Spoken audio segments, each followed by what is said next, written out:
All right, man. Back again. Hey, welcome to Locker Room Talk with Jitim Young.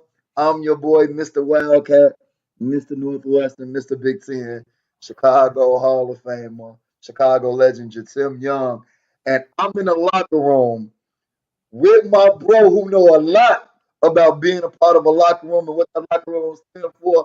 A Chicago great, Farragut Admiral, man, Mr. Chris Singletary, slow motion, man. Welcome to the locker room talk, man. How you like the locker room? Man, I love it, man. Thanks for having me. Man, for sure, bro, man. Hey, it's great to have you. You know, basketball season is here, and basketball season. It's like our heaven. You know what I mean? We grew up in this game. We learned how to be men. Learned a lot of values. When you think about your playing days, what is like the most important thing? What was the most important thing to you as you got ready for basketball season? Um, just being in the best shape possible Right. was definitely important. Um, Being healthy was definitely on the top of that list as well. Yeah, you played in the greatest high school conference in the world in the Red West, man. I mean, just that's like a baby NBA. You know what I mean? You That always, was since a you was good one. probably 11 years old, played with the best players in the world. And I remember like when I was coming up, I was already playing. I was already in my glow. And then everybody was like, "Man, you seen little Singletary, Chris Singletary?" I'm like, "What?" They like, "Bro, he remind me of you." So I went and saw you play, and I'm like, "He's strong. He control the game, and he a playmaker and everything like that."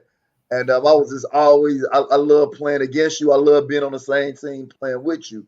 When you think about growing Likewise. up in Chicago, man, and you playing in that Red West, what is something that stood out to you that kind of helped you in your career by having that basketball exposure? Just knowing like you had to bring it every night. Like there was no nights off.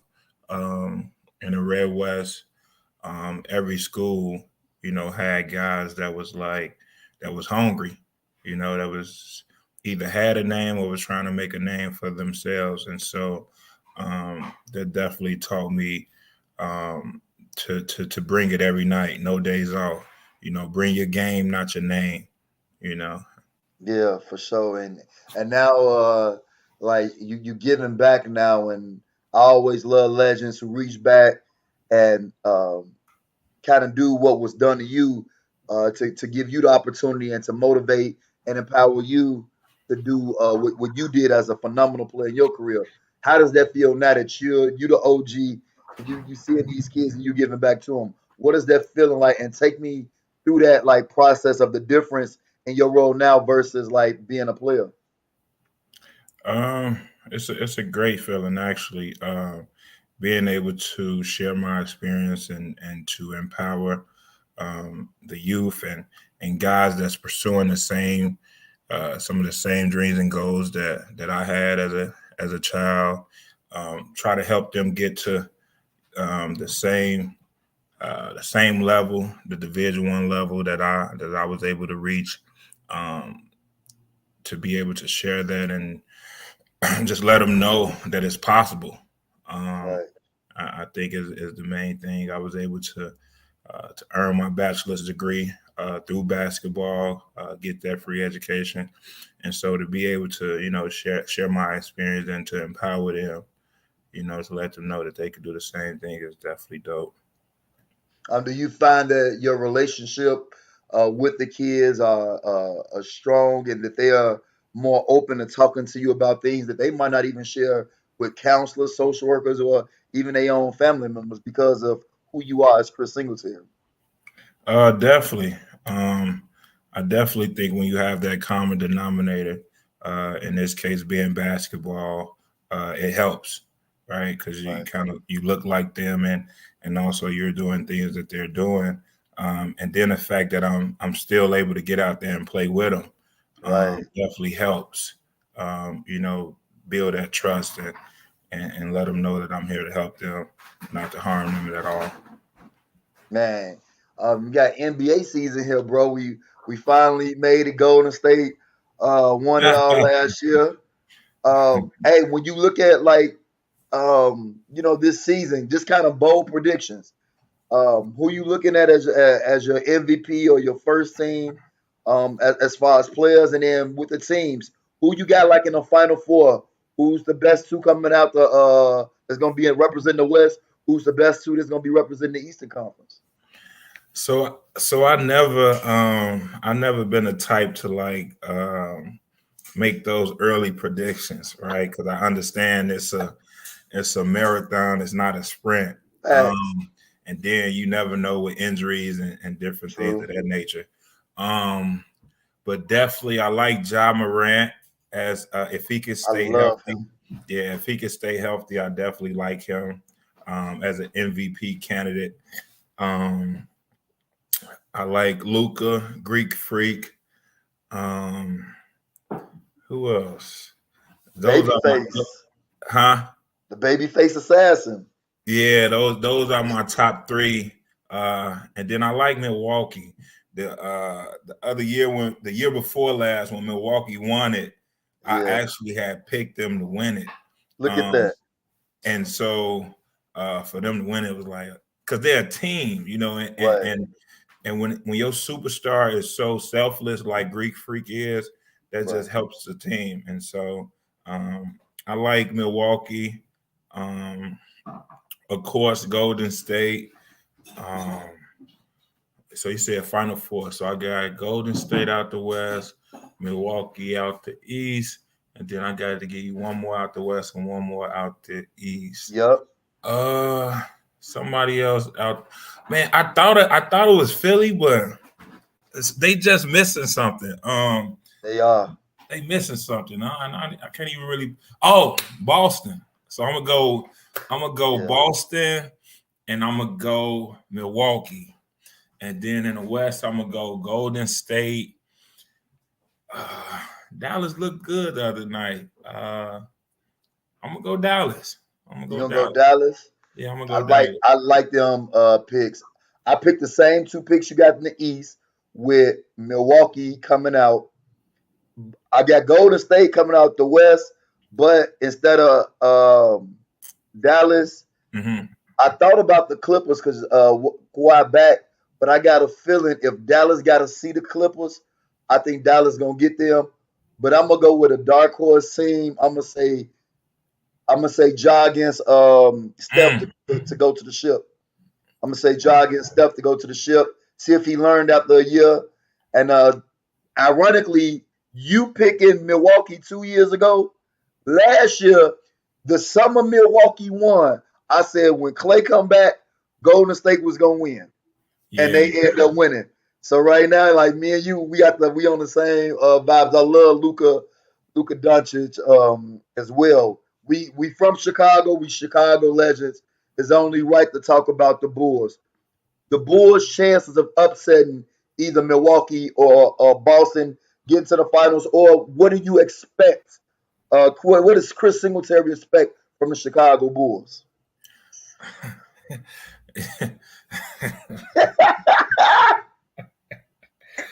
and my guys get on me all the time about this. I'm really not. Yeah, I'm from Chicago, but I'm really not The into the Bulls, Bulls like that. You know what I'm yeah. saying? I'm gonna support them and things of that nature. I love well Debo, number no, 11, DeRozan. no Io.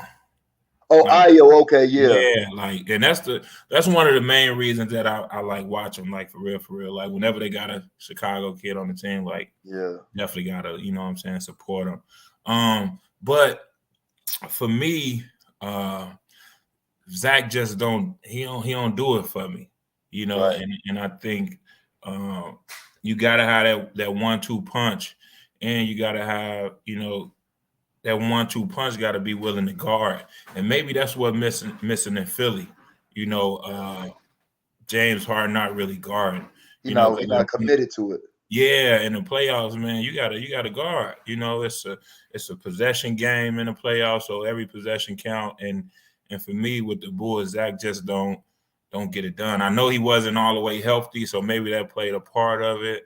I don't really know.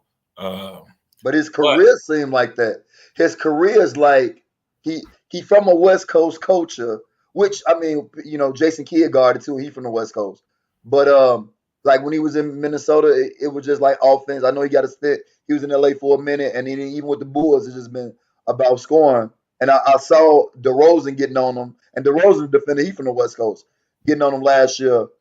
I think if Lonzo Ball can come back, oh like yeah, after All Star break, and now you got a true PG who play both sides of the ball, who's selfless, just like you talked about. Maybe that will help Zach as far as like his role. Like I want to score, and then like I could be an okay defender because I got a tenacious defender in DeRozan and in Lonzo Ball. As if that leg help, but I understand what you're saying because when I watch Zach LaVine play, I think the same thing. yeah, yeah. And I mean, I definitely think he's capable of doing it. But like you said, you got to commit yourself to do it. You got to want to do it. Yeah, And Jalen for Brown guard, yeah, Tatum yeah, guard, exactly. And look where it got him. It got him to the NBA Finals. You know right? what I mean? So um, hopefully, I would love for the Bulls to be in the finals or be in the championship. I would love it, right? I Mhm. remember those MJ days Right. as a kid. Living a block over from Madison Street, and Facts. being able to come out my doors and see everybody in the street and see everybody Celebrate. going crazy, and Yeah. so I was able to experience that as a kid. So uh, to be able to experience that as an adult would probably be even more fun. Yeah. Well, we'll see, when they bring it all together. And like I said, the fact that we got to go to a guaranteed go to dude and DeRozan, I just hope I'm not saying Zach intentionally did it. I always like to give people a benefit of a doubt. Yeah, But last year, a lot of times DeRozan will be going, and then Zach will be feeling like, well, this really is my team, and try to interfere with the momentum and kind of throw it off a little bit. And I went to a live game and saw that, and I hope he learned from that. That bro, when you on a team is actually playing for something, it's a different mentality than when you in Minnesota and you finna be in the lottery, or when you in the Lakers and y'all about to be in the lottery. It's a different mentality, and I hope that year of experience, and now that he got his money, that he's open to understanding like that next level sacrifice. You of got to play. sacrifice. Got to sacrifice. The Yeah, sacrifice, and like you said, he's already been paid, and so right. now the sacrifice should be easy, especially when the reward is winning, Uh, and so like you said, hopefully he's able to sacrifice and understand, the benefits of that sacrifice at the end of the tunnel. Hey man, Chris, you always been beyond your years. Probably since you was 10 years old, you was 10 going on 30, and you still wise and full of wisdom. I I'm appreciate gonna let you go. I know we got to get ready to watch Monday Night Football. Watch these Bears. Hopefully they get the job done against the Patriots, and then I'll be in Dallas on this upcoming weekend as the Bears. for the Chicago Chicago seems like takeover. they going to Dallas. You going? Huh? You going for the Chicago takeover? I'm going, and I hope I bring good luck tonight.